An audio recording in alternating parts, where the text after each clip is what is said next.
Poverty Cure Summit and this panel presentation. Merci de nous rejoindre pour notre sommet pour lutter la pauvreté. Et voici la séance Pourquoi le socialisme n'est pas la réponse. Je suis le gestionnaire de WHR, aussi conférencier en journalisme. Et j'ai aussi une show à la radio qui s'appelle Radio Free Hill State Power. Je suis rejoint par Anne Raspberry. Je suis panel et également Monsieur Ian Murray. On va parler pendant 45 minutes sur la question de pourquoi le socialisme n'est pas la réponse. Elle est la boursière de la Fondation Georg Sally Meyer pour l'éducation économique. Elle a travaillé pour l'Institut de la politique. Elle est également professeure invitée de George Mason University. Elle est également un érudit et dans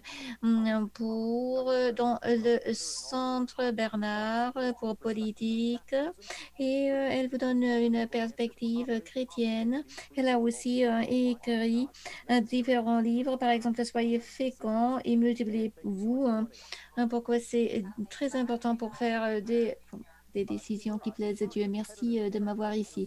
Ian Murray est le vice-président du Competitive Enterprise Institute. Il s'est focalisé sur la réglementation du travail et de l'emploi et aussi sur l'environnementalisme du libre marché. Il a publié La tentation socialiste. Il vous veut l'aveuglette, comment les gros bonnets du gouvernement s'enrichissent grâce à vous. Et on vous parle des 7 vérités vraiment gênantes que les libéraux ne vous disent pas, ne vous disent pas parce qu'ils les ont causées. Et c'est une joie d'être ici. Alors pourquoi est-ce que le socialisme n'est pas la réponse? Je vais commencer avec vous, Yann. Pourquoi est-ce qu'on a cette conversation aujourd'hui? Puisqu'il me semble qu'il y a 30 jours, on a arrêté le socialisme comme forme viable de l'économie et nous voici. Alors, pourquoi est-ce qu'on parle toujours de ce socialisme de nos jours? Bon, en effet, Ronald Reagan, qui a observé cette situation dans les années 70, et vous voyez, la liberté est juste une génération plus loin de l'extinction. Alors, Louis et Jean-Paul le Grand, ils ont mené la lutte. Il y a beaucoup de raisons pour lesquelles le socialisme revient dans nos discussions et dans nos conversations. Ça a tendance à se passer lorsque les gens ne sont plus satisfaits avec la situation actuelle. Alors, ils sont en train de chercher d'autres voies et c'est une des raisons pour lesquelles ils pensent que le socialisme peut leur donner des réponses. Friedrich Geiss a dit qu'on peut être plus coopératif dans de petits groupes et le socialisme euh, nous on fait appel à nous concernant les valeurs parce qu'on veut avoir un endroit aux États-Unis qui est juste et le socialisme nous dit que le socialisme peut nous aider à arriver à nos buts avec la justice et avec la liberté, parce que le socialisme dit qu'ils peuvent nous libérer de l'oppression. Mais ceux qui règnent dans les entreprises ont oublié toutes nos valeurs et pour cette raison, il y a encore le socialisme dans le discours. Il y a un problème dans l'éducation, n'est-ce pas? Quelle est la vérité concernant le socialisme? Euh, Qu'est-ce qui n'est pas enseigné? C'est tellement important parce qu'on représente mal ces termes lorsqu'on utilise ces termes, socialisme et capitalisme. Pour moi, comprendre les principes de base est essentiel. Et si on veut un jour avoir une vraie conversation, on ne peut pas vraiment toujours revenir vers ses idées. Les gens sont agités, et bien sûr, c'est juste qu'ils n'aiment pas cette injustice qui se passe. Il faut comprendre comment le socialisme fonctionne. C'est le gouvernement qui a la propriété de tout. Et il y a une prise de décision collective. Bien sûr, à ce moment-là, il faut nommer quelqu'un ou un groupe de personnes pour prendre les décisions. Le capitalisme, de l'autre côté, et le côté privé pour prendre les décisions, c'est-à-dire la prise de décision des ressources est décentralisée. Et c'est le volet privé qui prend ces décisions. Il faut se pencher sur les deux systèmes. Bien sûr, vous pouvez avoir des économies mélangées. La plupart de nous vit dans une des économies mélangées. Il faut voir qu'est-ce qui fonctionne le mieux pour nous. Et comment est-ce qu'on peut donner une meilleure opportunité et de chance pour les gens à la base, pour qu'ils puissent vivre leurs rêves? Personne n'argumente contre cela. On veut tous avoir des opportunités. On veut que les gens puissent vivre leurs propres rêves. Mais ce qu'il faut faire lorsqu'on éduque les personnes, il faut évaluer. Bon, les chiffres sont de notre côté et peut-être qu'on peut entrer là-dedans un peu plus tard, mais je pense qu'il faut parler avec le cœur sur la personne humaine et aussi quel système encourage l'être humain euh, pour vivre ses rêves. Le socialisme ne peut pas le faire. Nous devons avoir une très forte voix lorsqu'on pense, parce qu'il y a les dangers pour romantiquer ou pour donner un aspect romantique au socialisme. Alors, une autre question générale avant d'aller dans le petit détail. Chaque fois où nous menons cette conversation, on entend l'argument que le vrai socialisme n'a jamais été essayé au Cuba, au Venezuela, dans le monde entier. Le socialisme réel n'a jamais été euh, essayé. Est-ce que c'est la vérité? Bon, en effet, Dr. Christian Imens de l'École de Londres a souligné quelque chose qui est fondamental pour répondre à votre question. Chaque fois où un système qui s'appelle social a été organisé par quelqu'un, il s'agit d'un processus de 3 étapes. Donc, la première étape, c'est oh, la fraternité internationale de l'humanité est là avec nous. Tous les dictateurs le disent. Ils parlent de la bonté du nouveau système, comment, dans quelle mesure il est merveilleux, qu'il est là pour rester ici pour toujours. Mais après quelques années, c'est la deuxième phase de ce processus qui se passe. Alors, ce sont les roues qui se défendent de ce système. Il y a des contradictions économiques et aussi des contradictions sociales dans ce socialisme qui ne fonctionne pas comme elle devrait. Et c'est à ce moment où ces mêmes commentateurs disent ah, le socialisme est parfait. Ça doit être l'erreur des saboteurs, d'une ingérence internationale, hein, par exemple du CIA. Et c'est là où on est maintenant avec le Venezuela.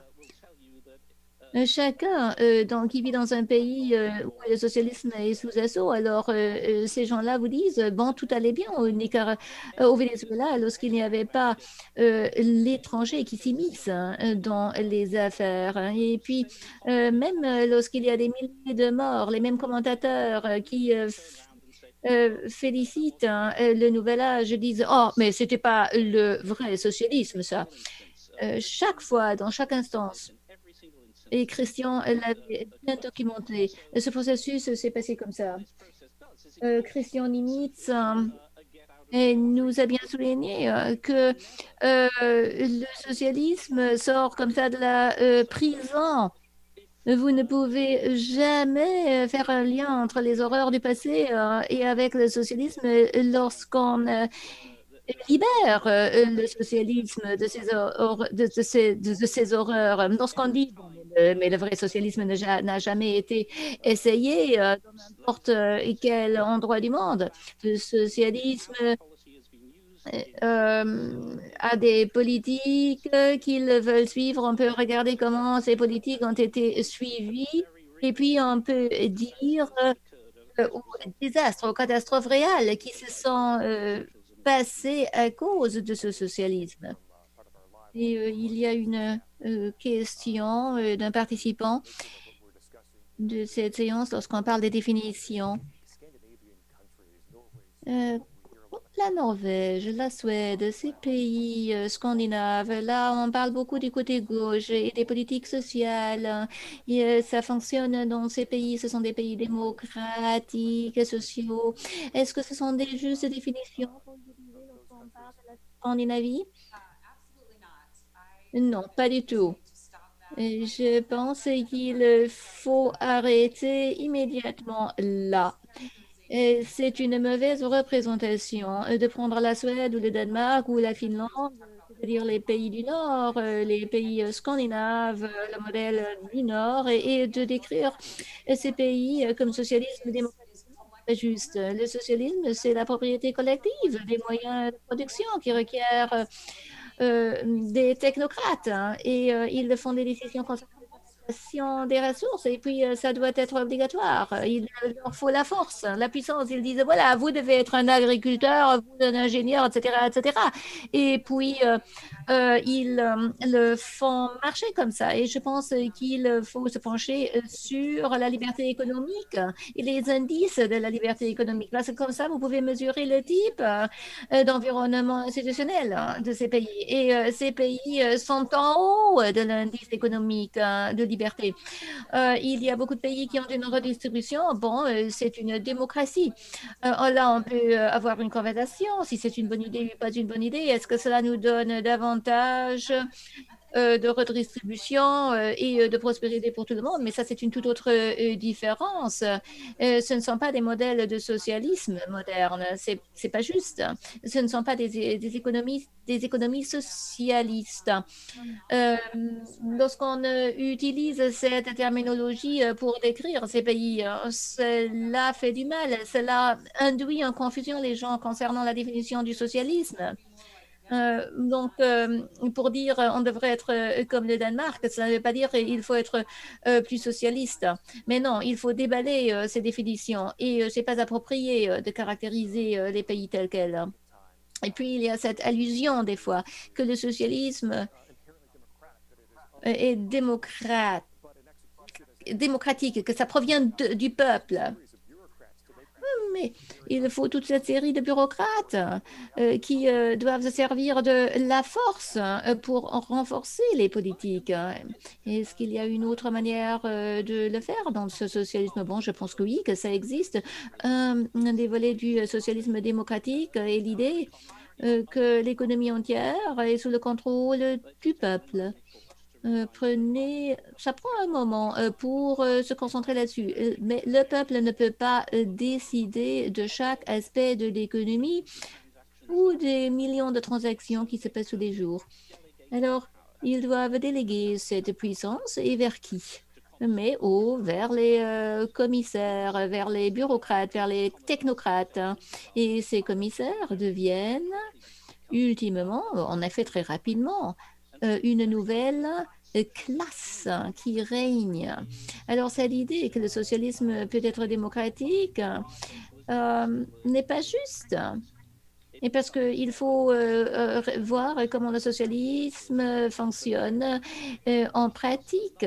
Ce socialisme devient une autre société hiérarchique où les gens sont obligés de faire ce que l'hiérarchie désire. Alors, vous devrez lire Animal Farm de George Orwell. Ça commence avec l'idée fabuleuse que les agriculteurs se sont débarrassés des animaux. Ils ont créé une nouvelle société sous le slogan simple que les animaux sont les mêmes. Puis les cochons sont en train de tripoter sur leur pied de derrière et ça ne fonctionne pas. Mais est-ce qu'il y a un aspect de socialisme qui aide les pauvres, qui soulève les pauvres et qui réduit la richesse des riches? Moi, je pense qu'il y a une différence entre là ici. Pour répondre à cette question, il faut voir qu'est-ce que les socialistes promettent. Mais quelle est leur promesse? Mais comme au Venezuela, vous voyez une économie qui est détruite. Et toutes les institutions de la société se dégringolent. C'est une situation qu'il y a 30 ans, vous avez pu aller au Venezuela pour faire vos vacances, n'est-ce pas? C'était une société riche et démocratique. Les intentions, les désirs des gens, du peuple qui voulaient le pouvoir, les intentions n'étaient pas pour aider les pauvres. Et c'est la promesse du socialisme pour avoir un terrain égalitaire. Et lorsqu'on a une injustice dans la société, il faut agir pour obtenir des réformes. Mais la question d'aujourd'hui est, est-ce que le socialisme peut alléger cette situation? Mais non, c'est pas vrai. En effet, le socialisme ne fait rien que détruire la richesse. Et si vous voulez avoir une égalité dans la pauvreté, le socialisme ne va vraiment pas vous donner cette égalité, hein, des, euh, sont des massacres partout, hein. Il y a beaucoup de gens qui meurent à cause de cela. Lorsque les gens disent, mais lorsqu'on a cette démocratie partout dans le socialisme, ça va aller. Mais non, ça ne fonctionne pas de cette manière-là. Il y a quelqu'un qui doit rehausser la force à ce moment-là. Et le résultat du socialisme, c'est vraiment antithèse de sa promesse. Et c'est un élément très important de notre compréhension. Non. Et une question de l'audience. Vous avez écrit La tentation socialiste, hein, votre livre. Y a-t-il une moyen pour créer un système qui emprunte les meilleurs traits du socialisme et du capitalisme, ou est-ce que c'est un mélange qui ne fonctionne jamais? Euh,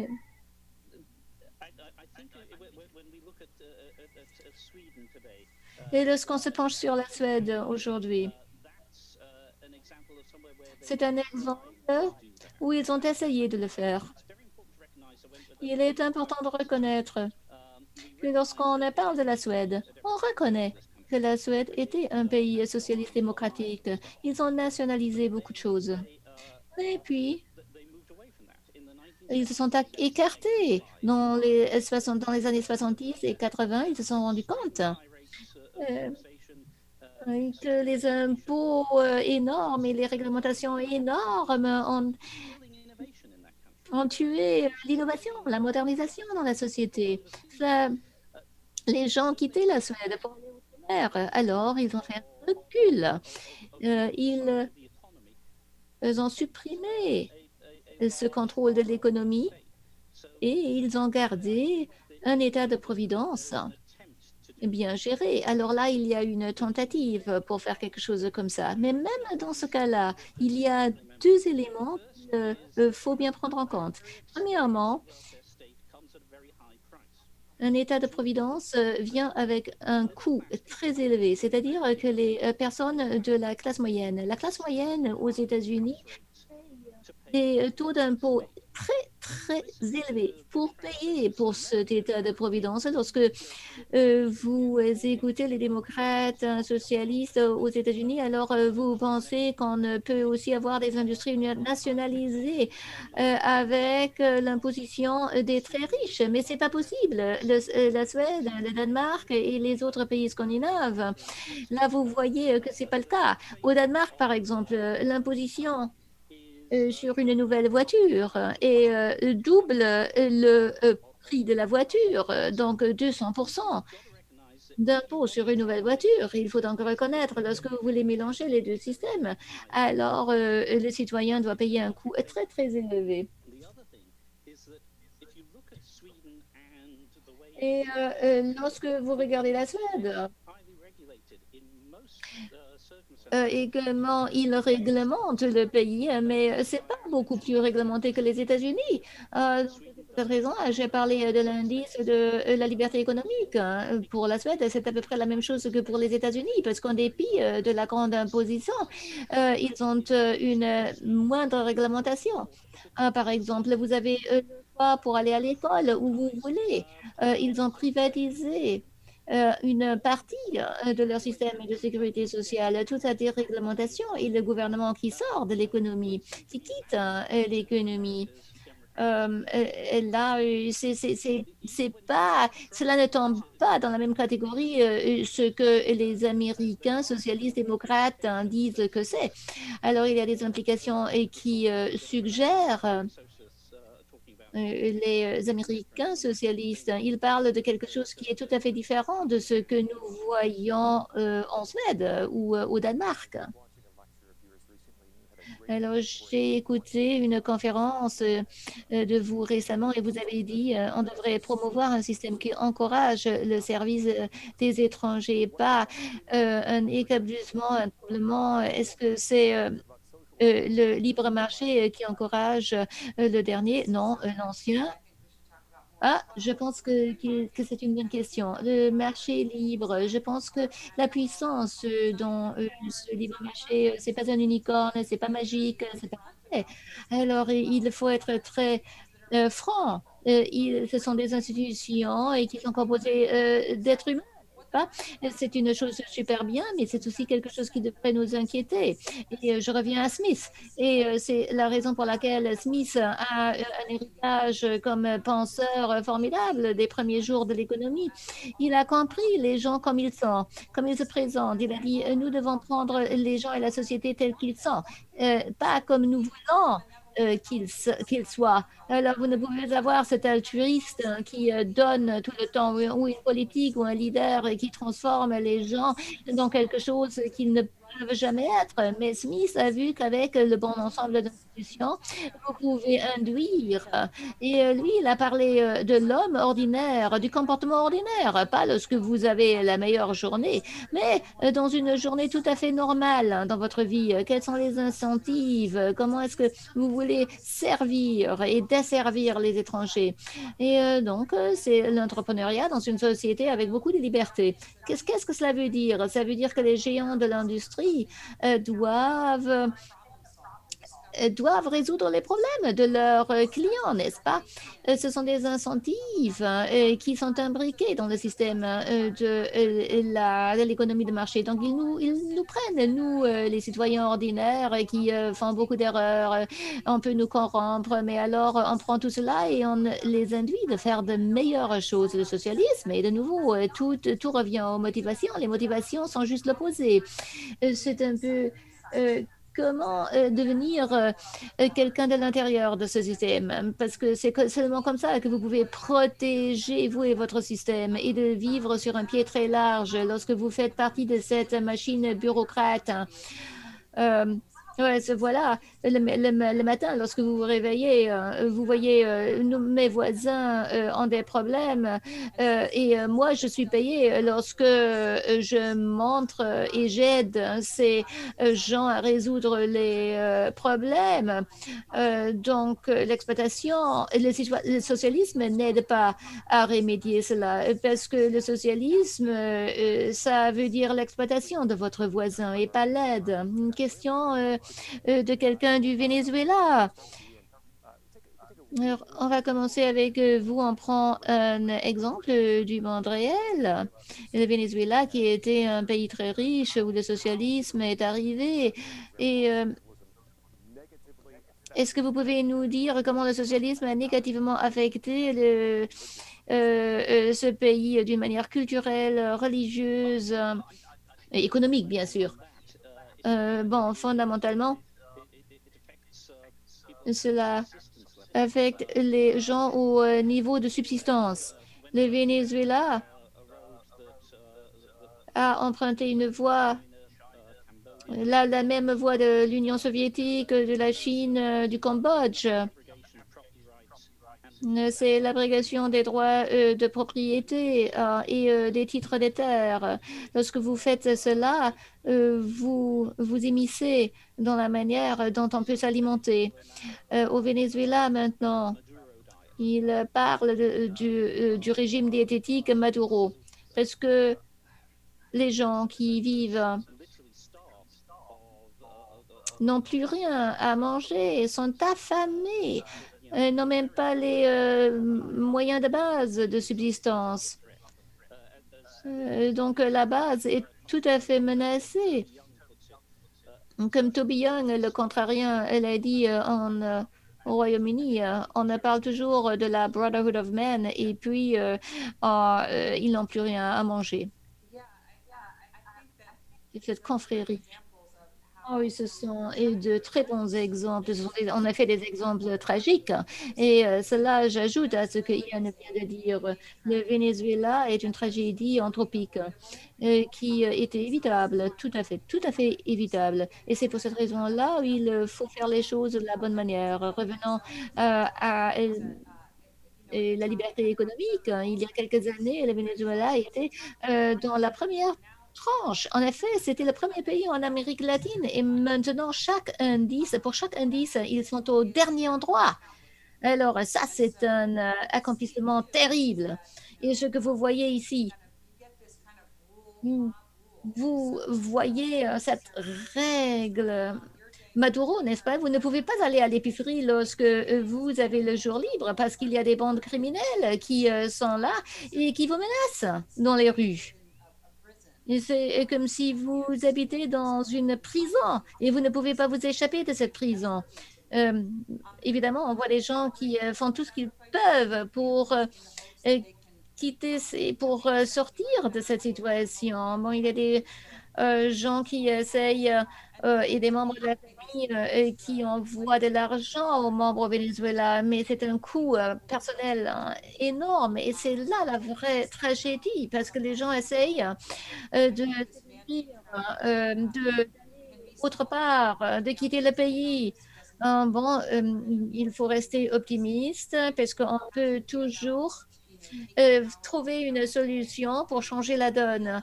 Mais prendre le pouvoir, il faut reprendre le pouvoir des puissants et puis réaligner le marché. Mais donc, est-ce que lorsqu'une société dit qu'ils veulent essayer de créer des résultats plus égalitaires pour tout le monde, lorsqu'ils disent que c'est un de leurs objectifs, parce que la société veut avoir des résultats plus justes. Est-ce que l'économie de libre marché peut le faire? Bon, comment caractériser ceci? Une entreprise libre est penchée ou est basée sur la confiance. Le socialisme est basé sur le suspect. Voyez, lorsque vous avez la confiance que le boulanger où vous achetez vos croissants vous donne une bonne matière, alors c'est bien. Mais lorsque vous êtes dans le socialisme, il y a une protection. Et la protection est faite par des officiers et qui doivent être payés. Et parce que personne ne peut avoir confiance en, par exemple, le boulanger. Cette confiance est détruite. C'est ironique hein, que ceci se passe dans un système qui se base sur la confrérie hein, du monde. La libre entreprise est basée sur la coopération et la coopération est liée à la justice. Au monde juste. Lorsque vous n'êtes pas juste hein, et honorable dans les transactions économiques, alors le système va se dégringoler. C'est pour cette raison on peut avoir cours, n'est-ce pas, dans notre loi. Donc, l'entreprise libre vous donne coopération juste et libre et qui mène au bénéfice mutuel. Le socialisme, euh, c'est vraiment le niveau de contrôle, de bureaucratie qui importe, où c'est seulement le contrôleur qui a tous les bénéfices. Donc, c'est le producteur et pas le consommateur qui en bénéficie. C'est la raison pour laquelle je dis toujours que l'entreprise libre est la meilleure manière pour assurer une société juste. Et est-ce qu'il y a quelque chose qui est moralement injuste pour faire du profit lorsqu'on parle de la perspective chrétienne?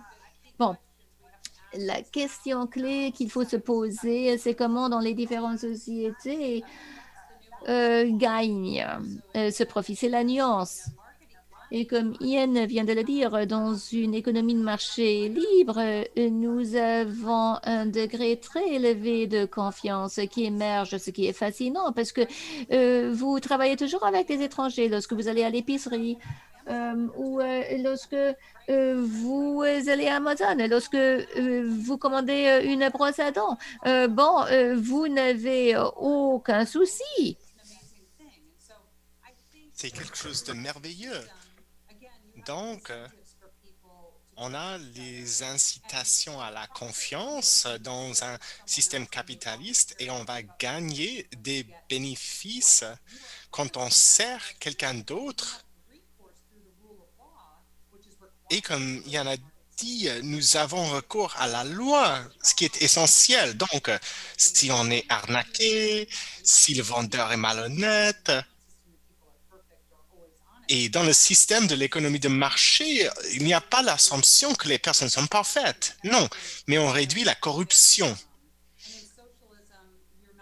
Et dans un système socialiste, les bénéfices sont gagnés seulement si on fait partie de ce système qui exploite. Donc, je pense que gagner de l'argent, faire des bénéfices, rime avec les valeurs chrétiennes si cela va de pair avec les droits de propriété égales. Donc, ce sont des conditions, mais Jeff Bezos a gagné beaucoup d'argent parce qu'il a trouvé un moyen de me livrer une brosse à dents dans 2 jours et pendant une pandémie, c'est formidable. Donc, encore une fois, on trouve des façons de servir les autres et moi, j'utilise mon argent pour montrer ma confiance et je peux communiquer des plaisirs avec ma portefeuille. Et je ne suis pas présidente de la République, je ne suis pas membre de la classe politique, mais voilà mon pouvoir en tant que citoyen. Et c'est aussi ce pouvoir qui donne une légitimité aux bénéfices. C'est ça l'égalité d'une société de marché libre. Les Jeff Bezos peuvent venir de n'importe où, pas seulement d'une certaine classe, d'une certaine famille. Okay. Ian, il y a une question d'un membre du public. Est-ce qu'il y a des institutions qui auraient été améliorées par un contrôle gouvernemental, la santé, par exemple? Est-ce que vous pouvez penser d'autres exemples qui seraient servis par le socialisme?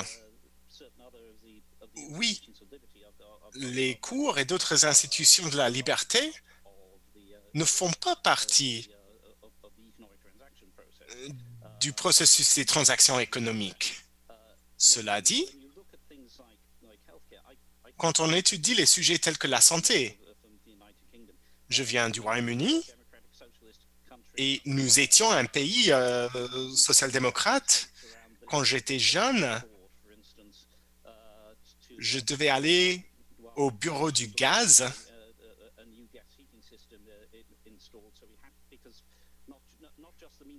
quand mes parents voulaient acheter un nouveau système de réchauffement pour la maison, parce que c'était une industrie nationalisée. Donc, il fallait aller au bureau de gaz où il y avait une sélection très limitée de produits et puis il fallait attendre des mois et des mois pour le nouveau système de réchauffage. Sous le système d'entreprise privée, je peux appeler des entreprises différentes et je peux avoir un nouveau système de réchauffage dans 2 semaines. Voilà la différence. Au Royaume-Uni, nous avons éliminé ou défait la plupart de ces nationalisations, mais ce n'était pas le cas pour la santé publique. Au Royaume-Uni, la santé est toujours gérée par le gouvernement. Et c'est une poncture sur les ressources financières du pays. Et nous dépensons la moitié sur la santé par rapport aux États-Unis. Parce que la santé n'est pas disponible à travers un échange commercial ce système est rationnel. Si on a un accident, il faut aller aux urgences. On a besoin d'aide. Et ici, on aime bien notre service de santé publique parce qu'on est aidé dans cette situation-là. Mais si on a une maladie chronique, il y a un problème de disponibilité de ressources. On va attendre des mois et des mois pour se faire opérer si ce n'est pas une urgence. Il y a beaucoup de personnes qui meurent avant de pouvoir se faire opérer. Souvent, le jour même d'une opération, l'opération peut être annulée et il faut refaire la queue dès le début.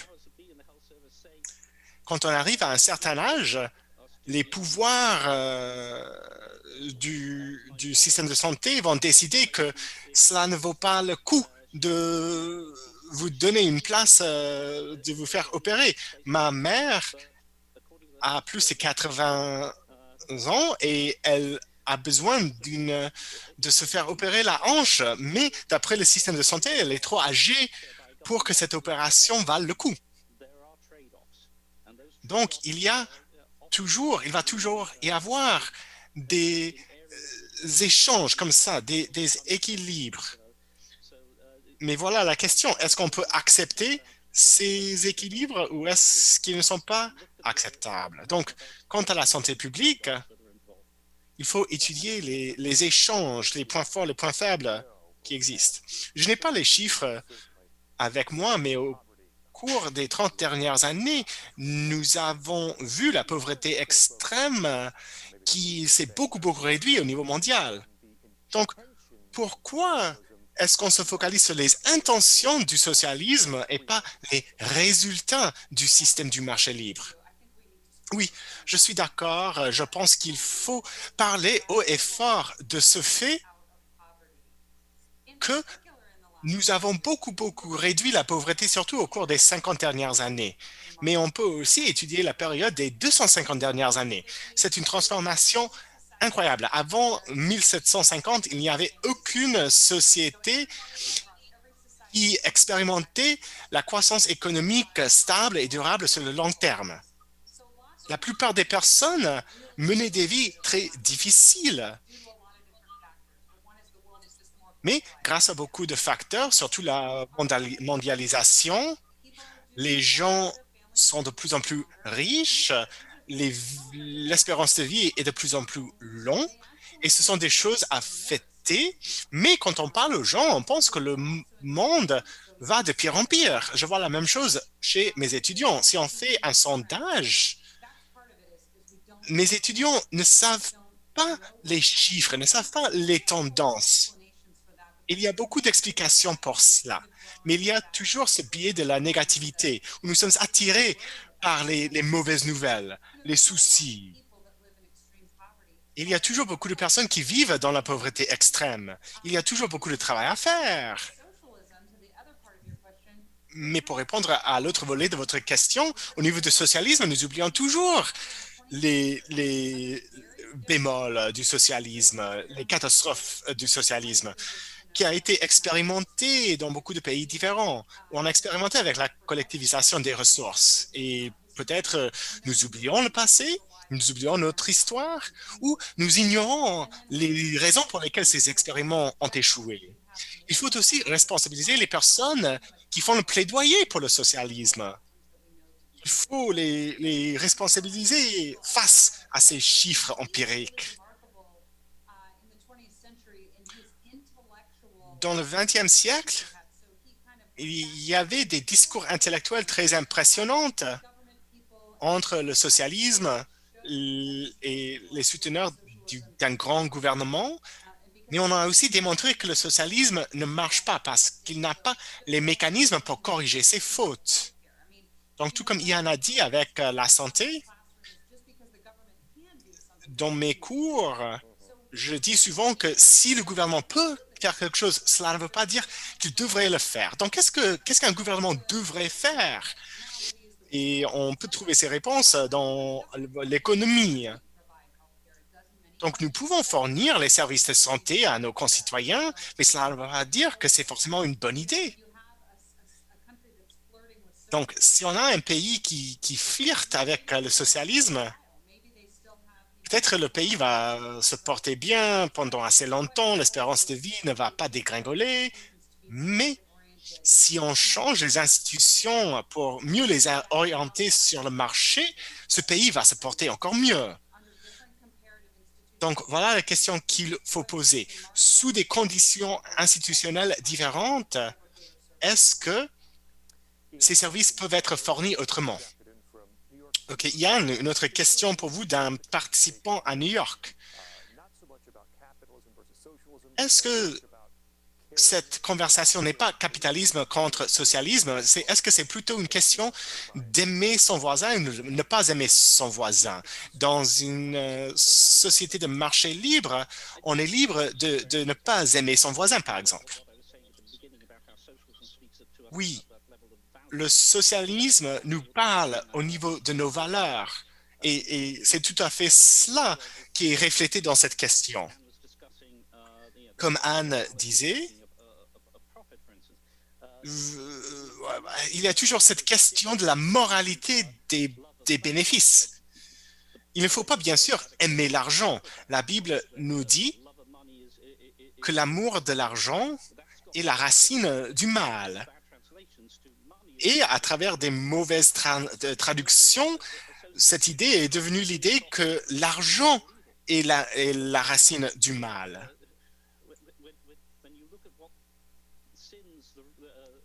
Et quand on étudie les péchés qui découlent de cet amour de l'argent, des choses comme l'accaparement,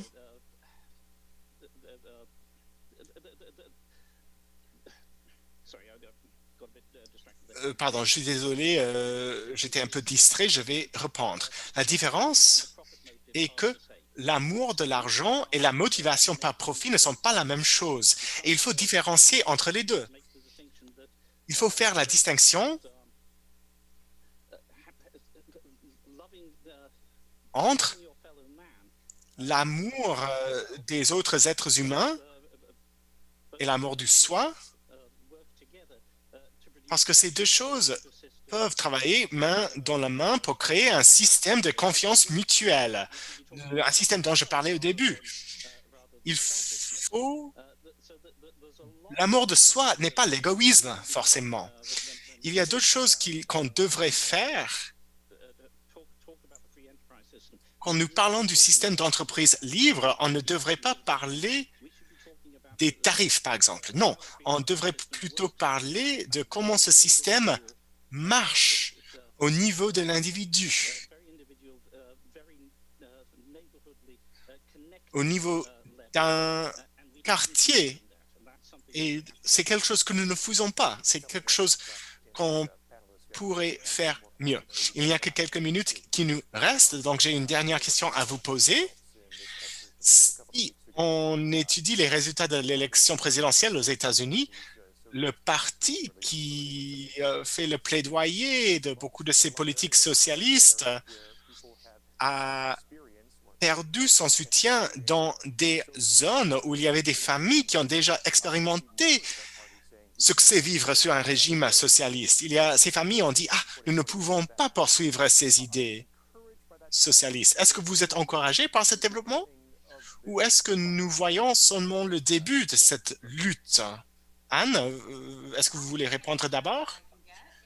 Moi, j'apprécie toujours l'encouragement dans la politique américaine. Donc, quand les électeurs ne soutiennent pas ces idées radicales, c'est encourageant.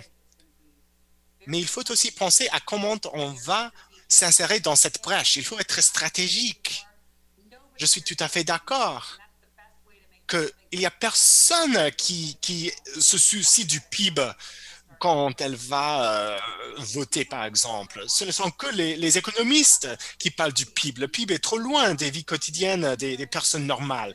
Il faut parler du fait que notre système éducatif est en panne. et ne marche plus pour les populations marginalisées, les immigrés, les personnes plutôt pauvres.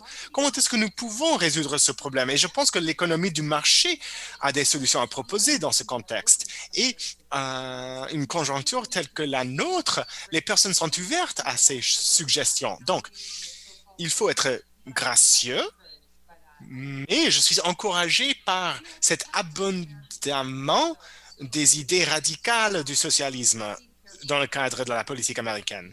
Il faut quand même être prudent, soucieux, parce que nous ne voulons pas être vus comme des agresseurs de notre ennemi. Ça ne va pas attirer les gens à notre cause. Et une dernière question. Est-ce qu'il y a des personnes qui a une voix publique et qui parle de ces problèmes de la bonne façon? Non, franchement. J'aimerais bien voir une nouvelle Margaret Thatcher. Si vous regardez la série The Crown, la couronne, il y a Margaret Thatcher qui parle comme une femme de foyer parlerait de ces questions économiques. Elle parle de l'économie nationale comme si on parlait de l'économie d'un foyer. Elle parle de l'épargne, par exemple. Elle parle aussi du socialisme en termes moraux, comme la politique de l'envie. Donc, j'aimerais bien avoir une nouvelle Margaret Thatcher sur sur l'estrade mondiale. Les résultats de l'élection nous ont montré on se souciait que les États-Unis étaient polarisés en deux volets, les progressistes et les nationalistes conservateurs. L'élection présidentielle nous a montré qu'il y a 4 blocs aux États-Unis. Il y a les nouveaux conservateurs, les immigrés, les personnes qui ont fui le socialisme pour venir au Texas, en Floride. C'est un groupe qui est ouvert à l'entreprise libre. Et on devrait faire de notre mieux de les rassembler à notre cause. Il y a aussi un nouveau bloc libéral. Libéral dans son sens classique, où ces personnes vont voter pour une augmentation du salaire minimum, mais ces personnes veulent aussi poursuivre la politique de l'identité. Donc, il y a probablement 4 partis aux États-Unis. Et s'il y a un groupe qui peut fédérer 3 de ces groupes, ce parti va avoir le pouvoir pendant toute une génération.